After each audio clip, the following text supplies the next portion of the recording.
Have you ever thought about cultivating a hobby or a creative outlet?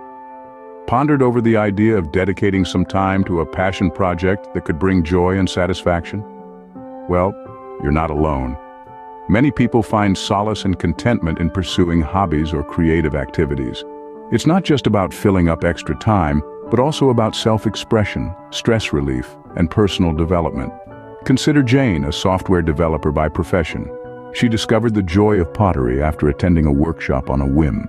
Today, she spends a few hours every weekend crafting beautiful pieces of ceramic art. It's her escape from the world of codes and algorithms. She says, "Pottery is my zen. It helps me unwind and stimulates my creativity in ways I never imagined." Then there's Tom, a high school teacher who took up gardening. He admits, "Gardening has taught me patience and resilience. Watching a seed grow into a plant is a beautiful and rewarding experience. It's my therapy after a long week of teaching." Hobbies aren't always about mastering a skill or creating something tangible. For someone like Lily, a corporate lawyer, it was about exploring the world of literature. She started a book club with her friends. Discussing books, sharing perspectives. It's intellectually stimulating and a great stress buster, she shares.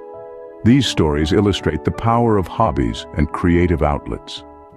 They can transform your life in unexpected ways. They can act as a stress buster, a creative stimulant, or a therapeutic outlet.